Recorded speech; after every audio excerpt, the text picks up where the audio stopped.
It was a rainy evening. Cold wind blew outside the glass doors of a five-star hotel. Cars came and went. Rich guests stepped out in suits and fancy dresses. The hotel lights were golden and warm. The smell of fresh flowers filled the air. Behind the front desk stood Elena, the receptionist. She was young, pretty, and proud of her job. She always smiled at rich people and greeted them with soft words. But if someone looked poor, her smile would disappear. At exactly 7:12 p.m., a man walked into the hotel. His clothes were old and dirty. His shoes were torn. His beard was long and gray. He looked tired, like he had not eaten in days. Water dripped from his jacket. People turned their heads. Some stepped away from him. Elena looked up from her computer. Her smile disappeared at once. "Excuse me, sir," she said sharply. "This is a private hotel." The man walked slowly to the front desk. He looked around like he had seen the place before. "I know," he replied quietly. "I would like to book a room." Elena almost laughed. "Do you know how much our rooms cost?" "This is the Royal Pearl. It's not a shelter." The man nodded. Slowly. "Money is not a problem." Elena narrowed her eyes. "Do you have a credit card?" The man pulled out a small leather pouch. It was old, almost falling apart. He took out a piece of paper, a check. Elena didn't even look at it. "I'm sorry, but we don't accept paper like that from people like you." The man said nothing. He didn't shout. He didn't argue. He just looked into her eyes. Calm, silent, almost peaceful. "I will not cause trouble," he said. "But one day, I will return." Elena rolled her eyes. "Sure, come back when you win the lottery." The man smiled. Just a soft, quiet smile. Then he turned and walked out. The doors closed behind him. Outside, the rain had stopped. But something strange remained in the air, as if the walls had heard something important, something deep. That night, Elena told the story to her friend Anna, another hotel staff member. She laughed while imitating his slow voice. He said, "Money is not a problem. Can you believe that?" The man looked homeless. Anna didn't laugh. Maybe he was serious. Elena waved her hand. "Please, I know the type. These people always pretend." But far away, in a small cafe across the street, the same man sat by the window. He sipped black tea, staring at the hotel from a distance. He whispered to himself, "So much has changed. And yet, so much is still the same." He took out a photo from his jacket pocket. It was old and torn at the edges. In the photo, a young man stood smiling beside a woman in a hotel uniform. The man touched the photo gently and said, "I kept my promise. I came back." The next morning, the hotel was busy again. A luxury car stopped outside. Two men in black suits stepped out. They whispered something to the hotel manager. The manager's eyes widened. "He's coming here? Are you sure?" "Yes," one of the guards replied. "He prefers to enter quietly. No media, no noise." Elena noticed the excitement. "Who's coming?" she asked. The manager smiled. "A very important guest. Possibly our new investor?" She fixed her hair quickly. "Is he famous?" The manager nodded. "Very, but he's private. So be respectful."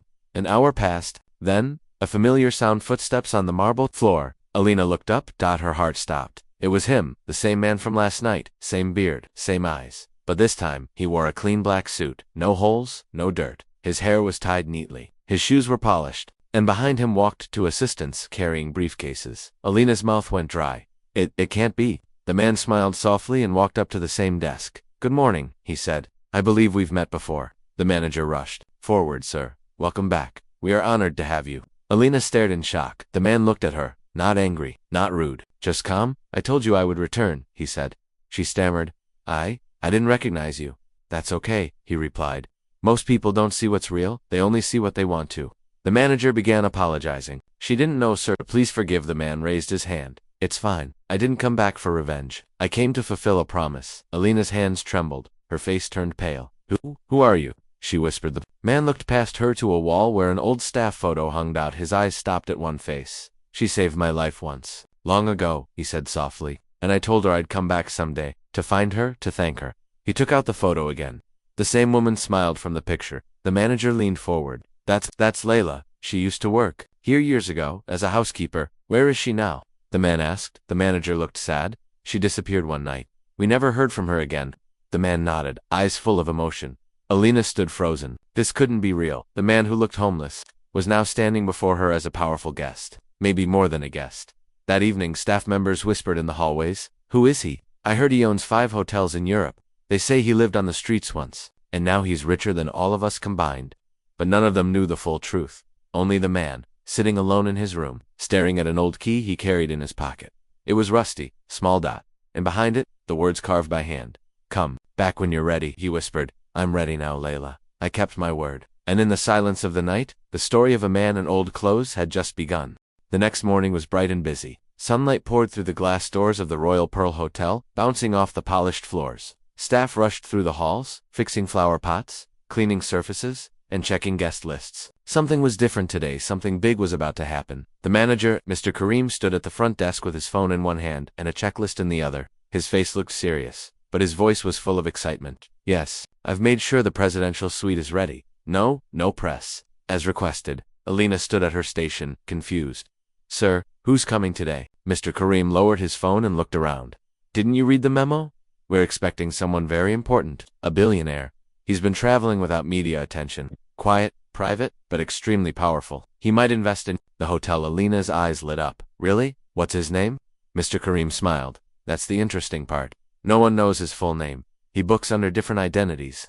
But he's made it clear he's visited this hotel before, a long time ago, and he'll arrive without warning. Alina felt her heart skip. That strange man from last night came to her mind again. She shook her head and laughed quietly to herself. It can't be him, she whispered. Around noon, a luxury car stopped outside the hotel. It wasn't the kind of car you see every day. It was matte black, quiet, and surrounded by two black SUVs. The staff rushed to open the door. Out stepped the same man from the night before, but completely transformed. Gone were the dirty clothes. Gone was the long, messy beard. He wore a designer suit, now dark gray, smooth, perfect. His beard was trimmed, his shoes sparkled. Two assistants walked behind him, each holding a leather briefcase. The moment he stepped into the hotel, silence followed him. Mr. Kareem rushed forward. Sir, we are honored to have you. The man gave a calm smile. Thank you. I believe I have a room reserved. Yes, of course, Kareem said quickly. The presidential suite, with full privacy, just as requested. Welcome home. Alina watched the whole scene. Frozen, her eyes widened. It was him, the same man she had insulted, the same man she told to leave, the same man she assumed was homeless. He turned toward her slowly. Alina looked down, suddenly ashamed. Her voice caught in her throat. The man smiled gently, not with pride or anger, but with something deeper, something softer. I believe we met, he said. Alina swallowed hard. Yes, I think we did. Mr. Kareem looked between them, confused. You know each other, the man replied calmly. Just a small misunderstanding, nothing serious. Alina wished the floor would open up and swallow her. She had judged him so harshly. She had laughed at him, and now he was the richest guest the hotel had ever seen. Mr. Kareem handed him the key. If you need anything at all, just let us know. I will, the man said. But first, I would like to see your employee records. There was a woman who worked here years ago. She was kind to me when no one else was. Kareem blinked. Employee records. Yes, the man said. Her name was Layla. She worked in housekeeping. It's important. Alina looked up the name Layla. It sounded familiar. Mr. Kareem nodded slowly. Yes, I remember Layla. She was kind, quiet, a very good worker, but she disappeared. One day she just didn't come back. No letter, no notice. The man's eyes dropped to the floor for a second. She saved me, he said softly. When I had nothing, she gave me food, a place to rest, and hope. Alina looked at him with new eyes. He wasn't just rich, he was someone who had suffered, someone who had once struggled, and someone who had not forgotten kindness. Mr. Kareem added, we kept one of her letters. She left it at the front desk, but no one ever opened it. Would you like to see it? The man nodded. Yes, please. He was led to the back office, where an old envelope sat inside a file, yellow with age. The handwriting was neat, simple. For the boy I helped, if he ever returns. The man took the envelope in his hands. For a moment, the room felt still, quiet. He didn't open it right away. He just held it close to his chest. She believed I would return, he whispered. Later that day, Alina knocked on the presidential suite door. Her hands shook as she held a silver tray with tea. She didn't want to go in, but it was her duty. The door opened. The man stood there, calm as ever. I brought your tea, sir, she said quietly. He nodded. Thank you. As she placed the tray on the table, she turned to him. Sir, I owe you an apology. He raised an eyebrow. She took a breath. I judged you. I assumed you were poor. I treated you like you didn't belong. I was wrong. The man didn't answer right away. Then he said something she would never forget. Kindness is free, but it's also very rare. She nodded, eyes full of guilt. I understand now. He looked out the window. Years ago, someone showed me kindness when I looked worse than I do now. She gave me food and a place to rest. She told me, don't let the world turn your heart cold. I never forgot her. Alina whispered Layla. He smiled softly. Yes. Then he opened the envelope slowly. Inside was a short letter and a small old-fashioned key. Alina leaned forward, curious. What's that key for? The man stared at it for a long time. Then he said, it's time I find out. As the sun set, he walked down to the base. Old staff quarters. Dust filled the air. Lights flickered. But the moment he placed the key in a forgotten door, it clicked open. Inside was a tiny room, still untouched. A small bed, a photo of Layla on the wall, and under the bed, a box. He opened it. Inside were photos, letters, and one note with his name. If you ever come back, I hope the world was kind to you, and if not, be kind anyway. His eyes filled with tears. He whispered into the silence, Layla, I'm back, and I kept my promise. His name was Zayan. At that time he was 23 years old, thin, silent, hungry. He had no job, no home, and no one to call family. He slept on benches, under bridges, sometimes behind trash bins in alleyways. His clothes were old, his hands were rough, his eyes were tired, but he wasn't always like that. Zayan once had dreams. He came to the city with hope to become something, someone, but life didn't care about his dreams. The job he came for didn't exist. The small bag of money he brought was stolen on the third night, and the people, they only stared. Some pitied him, most ignored him. He tried to find work, construction sites, restaurants, delivery jobs, but without an ID, without a place to stay, no one trusted him. Every night, he walked the streets. Every morning, he sat outside the Royal Perla Hotel. He used to look at with wide eyes. It smelled like roses and rich coffee. Staff wore suits. Guests arrived in cars Zayan had only seen in movies. He sat on the bench across the road, staring. He didn't want their money. He just wanted a job. Even sweeping floors, even washing dishes. Something, anything. One day he gathered courage and walked through the hotel doors. His clothes were dirty. His shoes made no sound. He looked around like a lost child. The receptionist didn't look up. Can I help you? Zayan's voice was small. Looking for work? I'll do anything.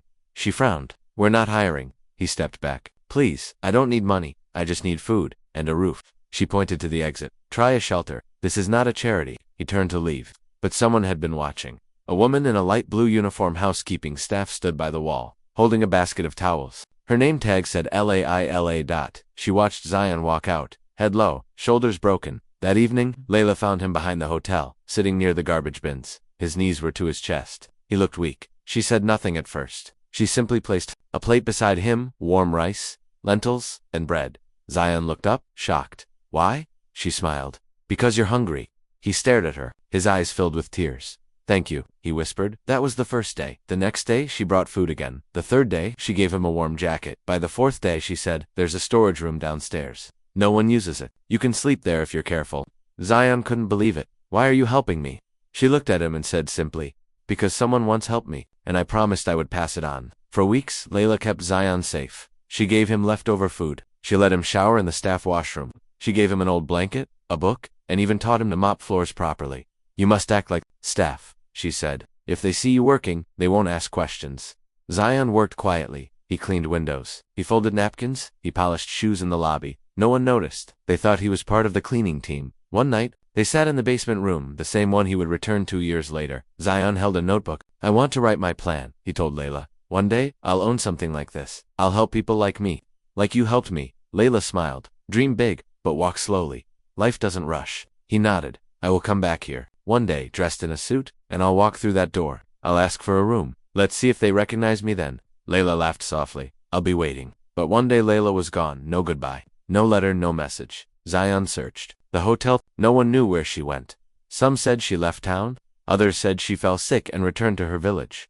Zayan was heartbroken. He sat in the room they once shared, looking at the empty corner where her bag used to be.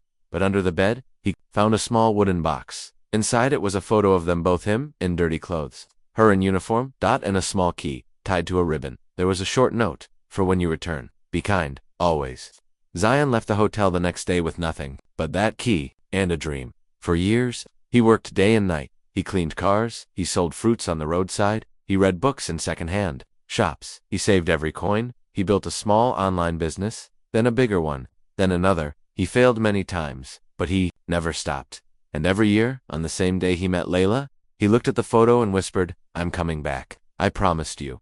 And now, after all those years, after all the hunger and tears, after the millions earned and the suits worn, Zayan had returned, not to show power, not for revenge, but for one promise, to keep kindness alive, to keep her memory alive, and to remind people that greatness doesn't always walk in wearing gold. Sometimes, it wears dusty shoes and quiet dreams. Zayan now walked through the Royal Pearl Hotel like he belonged there, because this time, he truly did. The staff who had once ignored him now opened doors, bowed politely, and offered him tea with shaky hands. His quiet footsteps echoed across marble floors, but his presence was louder than any luxury car or shining suit. Everyone wanted to know who he was, but no one really knew. Some said he was a foreign prince. Others whispered he was a tech genius. A few claimed he was a silent hotel owner, testing his staff secretly, but only 2 people in the hotel knew the truth. Zayan.NLN, the receptionist who had once told him to leave. Alina couldn't sleep. The night after she saw him walk in, clean-shaven and dressed like royalty,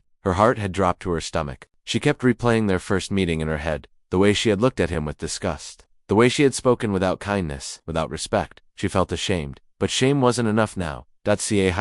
Single quotes his name was now on the VIP list. His company had booked 3 top floors for future guests, and his assistants spoke to the manager daily about a possible investment. What no one knew was that Zion was not interested in money anymore. He had more than enough. What he came for was memory, and a promise. That evening he walked quietly into the conference hall. Their hotel staff were gathered. Mr. Karim, the manager, had called a small meeting. Everyone. Mr. Karim said with a proud smile, "We are in the presence of a very important man. Please welcome Mr. Zion Malik."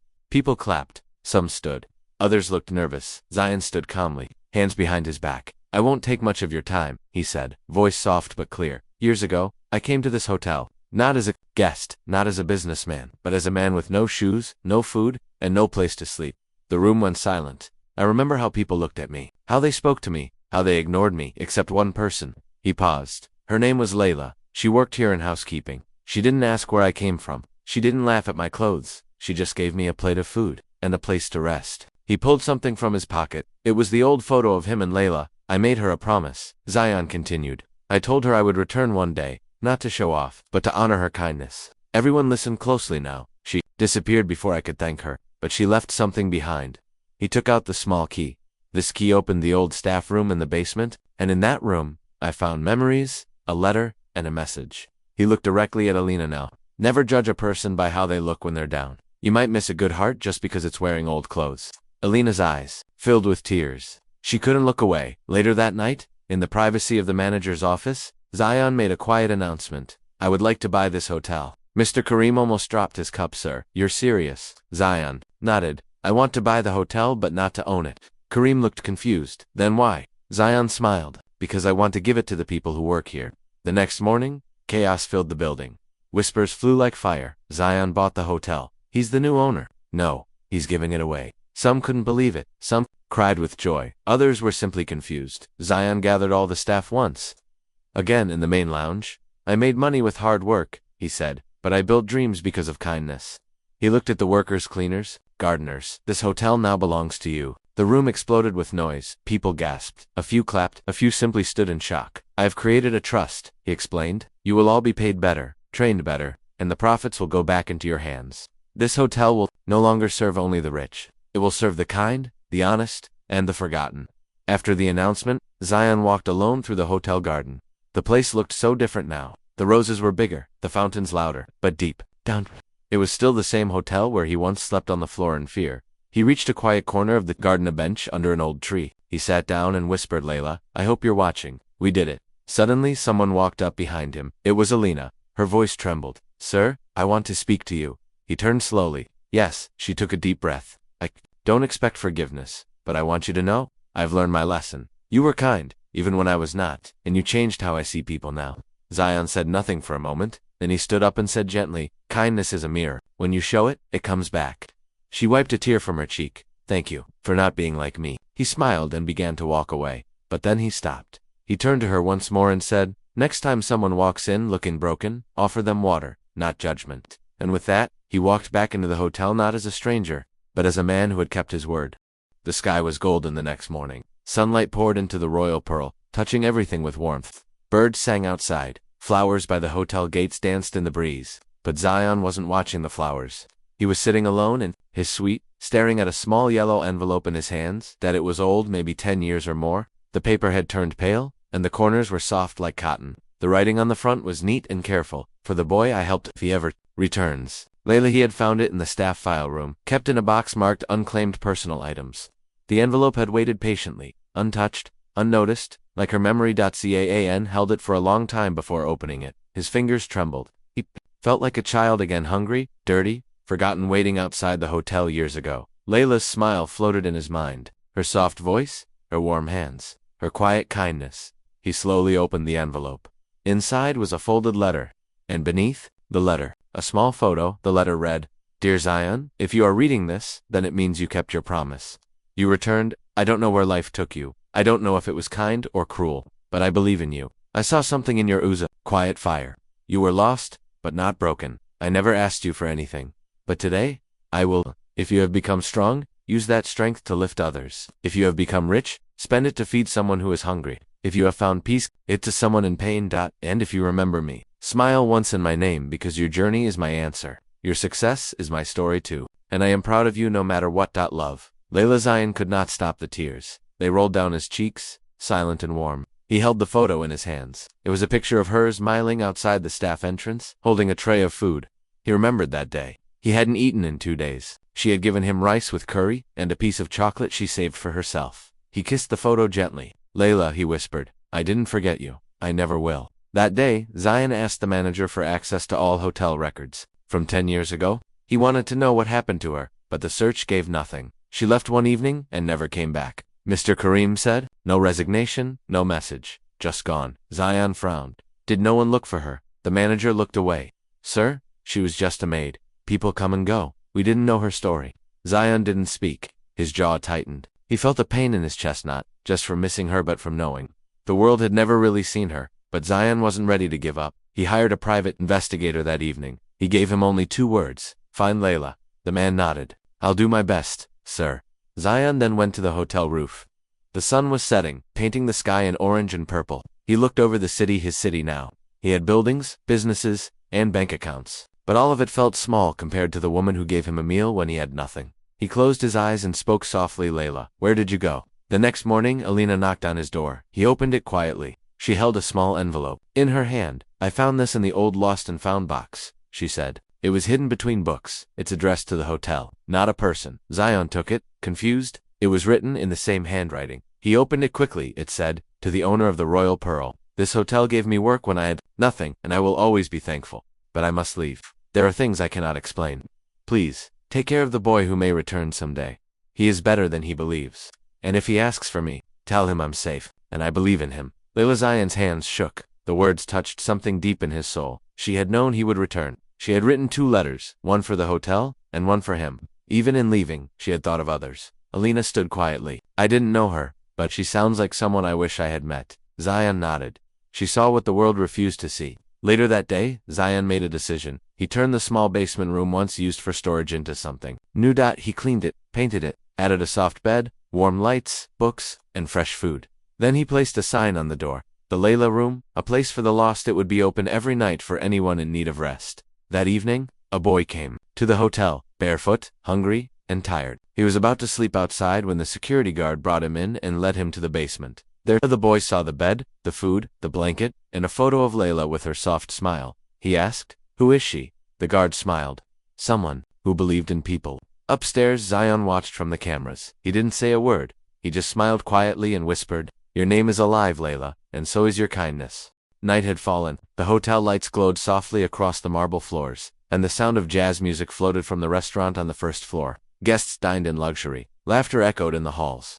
But deep beneath the hotel where few ever went, Zion stood before a forgotten door in the basement. In his hand was the small rusty key Layla had left behind. He stared at it, his fingers trembling slightly. All around him, silence hung heavy in the air. The hallway smelled of old paint and dust. The walls had cracks. The floor was cold. But for Zion, this place held memories warmer than any suite above. With a deep breath, he placed the key into the lock. Click. The door creaked open. Zion stepped inside. It was small, very small. A single bed stood in one corner with a thin blanket, neatly folded at its edge, a wooden chair, a table with an old oil lamp. On the wall hung a mirror cracked in the corner, and above the bed was a photo. It was of Layla. The moment he saw it, his eyes filled with tears. She was smiling in the photo, not the smile of someone rich or powerful, but the kind of smile that came from love, from peace. Zion stepped forward and touched the frame gently. He whispered, you're still here? He sat on the bed, just as he had years ago. The mattress was thin, but familiar. This was where he used to sleep when Layla secretly let him in, where she left food beside his pillow, where she sat and told him stories during stormy nights. Everything looked the same. Except now, he wasn't the scared boy with empty pockets. He was the man who had returned, with a full heart. His eyes scanned the room, and then he noticed something odd. Under the table, just behind one of the legs, was a floorboard slightly raised. He leaned down, pulled gently, and it came loose. Below it, in the dark space, lay a small tin box. Old dusty locked. Zayan held his breath. He hadn't expected this. His fingers wiped the dust away, and he saw something written on top. If he comes back, his heart skipped. Sat down slowly and opened it. Inside were small pieces of her past. A red scarf, neatly folded, the same one she used to wear in winter. A photo of her with an older woman, maybe her mother. A child's drawing with shaky handwriting. Thank you, Auntie Layla. And finally, a folded letter. Zayan opened the letter with care. It read, Zion, if you're reading this, then I'm no longer near. I left because I had to, not because I wanted to. Some truths are too heavy to carry in public. But I carried your story with me. I watched you grow stronger, day by day. I saw how you cleaned, worked, and learned quietly. You were like a flower growing through concrete, soft yet powerful. I knew the world would not be kind to you, so I gave you what little I had: food, rest, and a room where your name mattered. If you are successful now, please remember, not all heroes wear suits. Some wear aprons, some mop floors, some hide in silence. And when the world tries to measure you by clothes or cars' smile, you've already won. With love. Layla. Zion sat frozen. The room around him blurred. His throat tightened. He didn't realize he was crying until a tear dropped onto the page. He closed the letter and held it against his heart. She knew, he whispered. She knew I'd come back. He stayed in the room for hours, remembering, feeling, healing. He thought about every face that had ignored him, every voice that had said, you don't belong here. And then he thought of one voice that had whispered, come inside. It's warm. Layla didn't have money. She didn't have power. But she had something stronger, compassion, and that had saved him. The next day, Zion gathered the hotel staff in the garden behind the building. The sun was rising. Birds sang softly. He stood in front of them, not as a boss, not as a rich man, but as a storyteller. I want to show you something, he said. He led them all to the basement, to the tiny room. They stepped inside, slowly, one by one.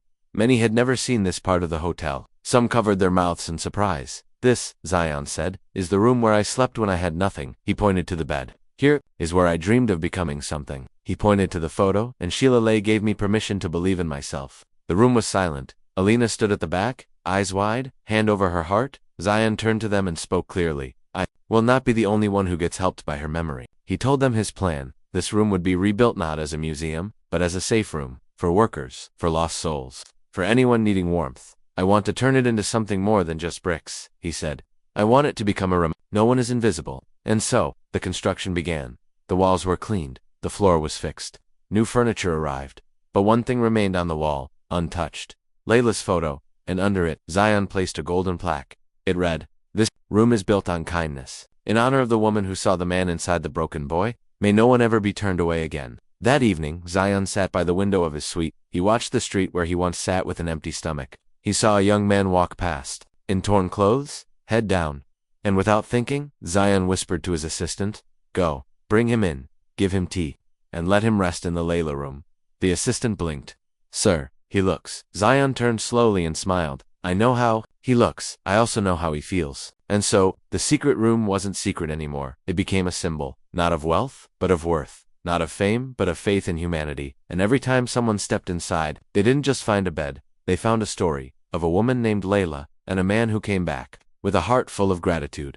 It had been 3 weeks since Zion opened the Layla room in the hotel basement, a room for the forgotten, the lost, and the broken. It was quiet, safe, warm. Every evening, the hotel staff placed a hot meal, a clean towel, and a simple note. On the bed, you are not invisible. People from the streets began to hear whispers about the place. They came with fear in their eyes and left with hope in their hearts. Zion spent most of his time now walking the halls, watching how staff treated guests and, more importantly, how they treated strangers. The hotel had changed.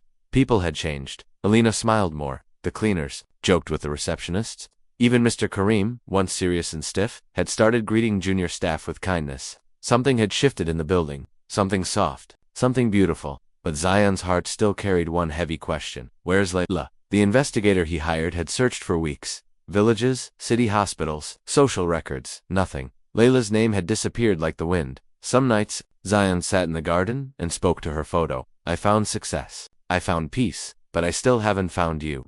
One rainy afternoon, Zion decided to visit a local shelter he had once slept in. It was a small place, gray walls, tin roof, narrow rooms, but he remembered it like a second home.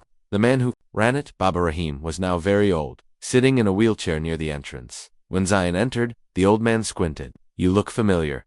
Zion smiled. I used to sleep on that bench over there, 10 years ago. You gave me soup one night. The old man chuckled. I give a lot of soup, but not many remember. Zion knelt beside him. Do you remember a woman named Layla? She used to work in the Royal Pearl Hotel. She disappeared suddenly. Baba Rahim went quiet. He looked toward the cloudy window. Layla, he whispered. Yes, I remember. Zion's breath caught. You do. The old man nodded. She came here once, years ago. She wasn't looking for food. She was looking for someone. Who you? He said, pointing. Zayan froze. She said she had helped a boy, that he had vanished, and she feared he had died. Zion felt tears in his eyes. She came many times. Baba Rahim continued. Left food, money, even letters. Do you know where she went? Zion asked, voice shaking. She said she was sick. She didn't want to be a burden. One day, she just stopped coming. Zion whispered, sick.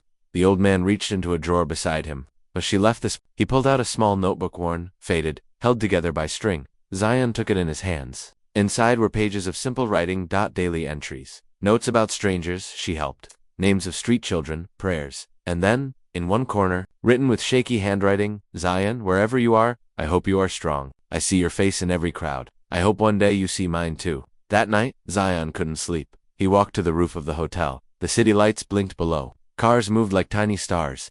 But he wasn't looking at any of that. He was thinking of the notebook, the letters, the scarf, the key. Each one had brought him closer to her, and yet she still remained missing.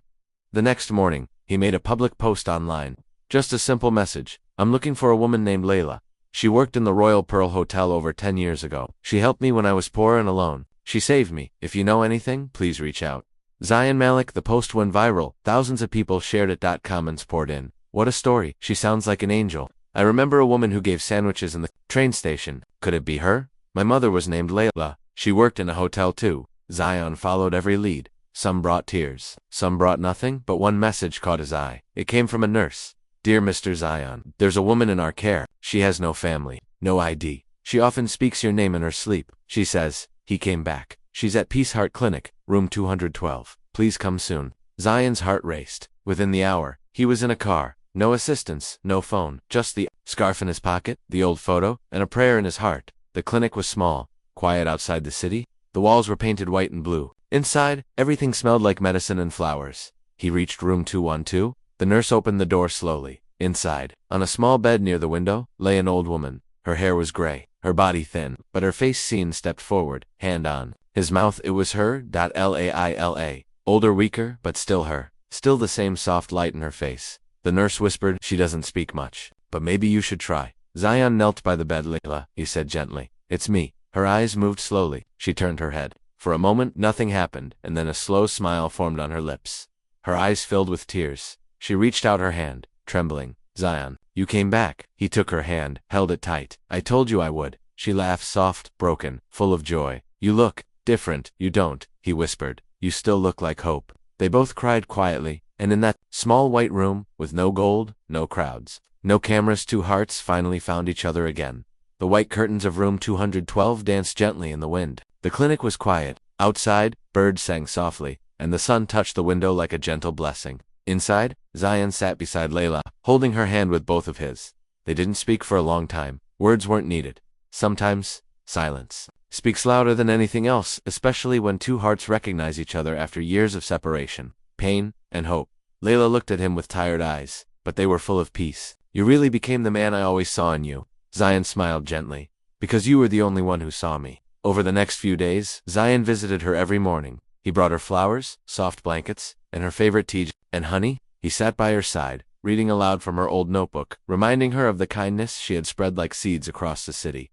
Layla listened quietly, sometimes smiling, sometimes crying. Zayan even arranged for her to be moved to a better room. He brought the best doctors. But Layla smiled and said, I don't need more days. I just need to spend the ones I have, watching you live the dream. He held her hand tighter. You're not going anywhere. But deep down, he knew she had waited long enough, just to see him again, just to know he was okay. One morning, she asked him, do you still sleep with fear in your heart? He shook his head. Not anymore. She nodded. Then I did my job, Zion said. You saved me, Layla. You gave me more than food. You gave me dignity. Tears filled her eyes. And you gave me purpose. I didn't have much in life, Zion, but helping you, that made me feel rich. On her final day, she asked to be taken to the Royal Pearl one last time. Zion made it happen. The staff stood silently as a wheelchair rolled into the hotel lobby. People stepped aside. Some whispered, others wept. The woman in the chair was no longer just a former worker.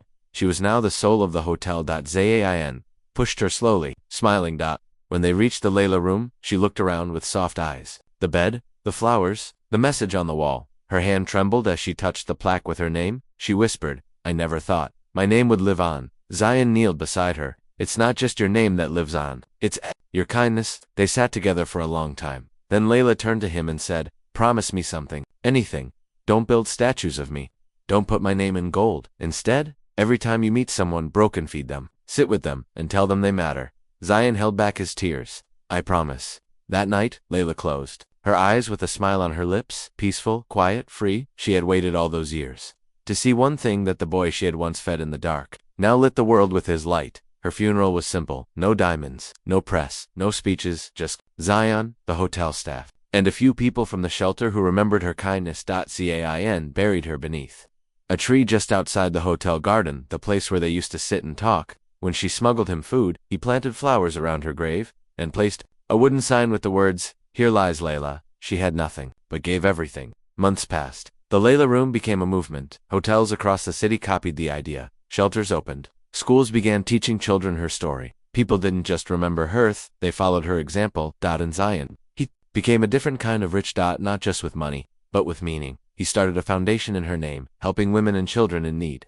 Every year, on the day he first met her, he held a small dinner not for celebrities or businessmen, but for those without family. He always said the same thing. "She gave me one plate of food, and it fed my soul for life." One winter night, a little girl stood outside the Royal Pearl, shivering in the cold. Her shoes were torn, her hair was wet. No one stopped. No one asked, except one man. Zayan. He bent down, wrapped his coat around her and said, "Come inside." She looked at him with big, scared eyes.